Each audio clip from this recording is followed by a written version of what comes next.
Sais-tu ce qui est le plus dangereux sur le chemin spirituel?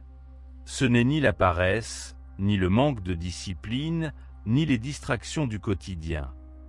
C'est un ennemi caché qui se fait passer pour un ami et te fait croire que tu es sur la bonne voie. Il te donne l'impression d'être spécial et éveillé. Eckhart Tolle raconte une histoire touchante à propos de son père, un homme au moi égaux, particulièrement fort.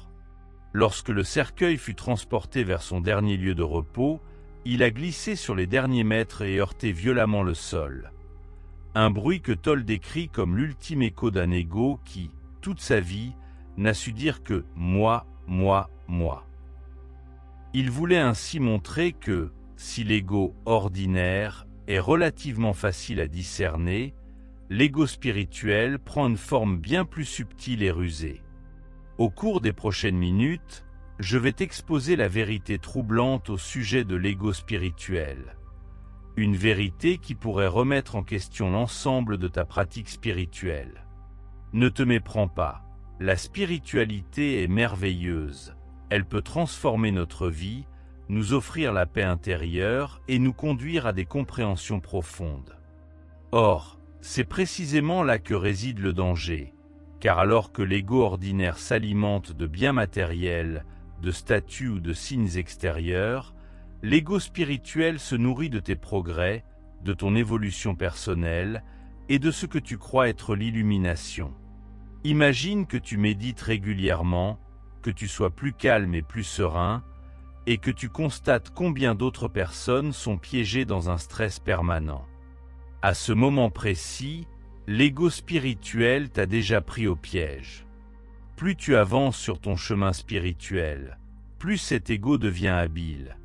Il transforme tes progrès en nouvelles identifications, comme « je suis tellement présent, tellement attentif, j'ai déjà plus progressé que la plupart des gens ». Tolle décrit ce mécanisme comme une forme de matérialisme spirituel, où l'on remplace les biens matériels par des expériences, des découvertes et des pratiques spirituelles, qui deviennent alors notre nouvelle identité. L'ego spirituel a développé 3 stratégies particulièrement insidieuses. La première consiste en un subtil dénigrement d'autrui. Quand tu entends quelqu'un parler de spiritualité, il se forme en toi l'idée que cette personne a encore un long chemin à parcourir. Ces pensées surgissent spontanément et inconsciemment. C'est précisément ce qui les rend si dangereuses. La deuxième stratégie est une boulimie de quête. Tel un hamster dans sa roue, tu accumules sans cesse des expériences spirituelles, des séminaires et des méthodes, cherchant en permanence le prochain shoot spirituel, la prochaine révélation ou le prochain palier à franchir. Pourtant, l'ego ne trouve jamais ce qu'il recherche, malgré sa quête incessante. La troisième stratégie, possiblement la plus périlleuse, est l'autonégation. Tu crois avoir transcendé ton ego et tu commences à te voir comme l'une des personnes ayant le moins d'ego. Ce genre de pensée illustre la manifestation la plus forte de l'ego spirituel. Il existe toutefois un moyen d'éviter ce piège, à commencer par comprendre que l'ego spirituel n'est pas ton ennemi, mais un élément naturel de ton évolution, un indicateur sur ta route. Le premier pas vers la libération consiste à l'identifier. Observe comment l'ego spirituel se manifeste dans tes pensées et dans tes paroles, non pas pour le combattre, mais pour le comprendre. Ensuite vient l'acceptation. Oui, tu as un ego spirituel et oui, il essaiera régulièrement de s'approprier tes expériences, et c'est tout à fait normal. Paradoxalement, c'est cette acceptation qui amorce sa dissolution. Le troisième pas consiste à cesser de s'y identifier. Tes expériences spirituelles sont précieuses et bien réelles, mais elles ne définissent pas ce que tu es. Eckhart Tolle résume cela de façon limpide. L'enseignement spirituel le plus élevé est le plus simple. Il ne s'agit pas de devenir quelque chose, mais de prendre conscience de ce qui est déjà là. La vraie spiritualité n'a pas besoin d'identité ou de validation.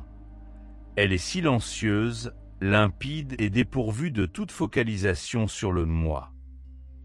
La prochaine fois que tu remarques la présence de ton ego spirituel, que ce soit par un sentiment de supériorité, par l'envie de la prochaine grande expérience spirituelle, ou par la fierté de tes progrès, souris, reconnais-le, accepte-le et lâche prise.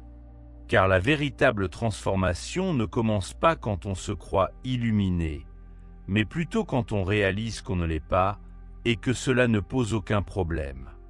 Si tu souhaites en apprendre davantage sur les mécanismes subtils de l'ego et découvrir comment t'en libérer, n'hésite pas à t'abonner à notre chaîne. Tu y trouveras de nombreuses vidéos consacrées à la recherche de la paix intérieure, au-delà de tous les concepts spirituels.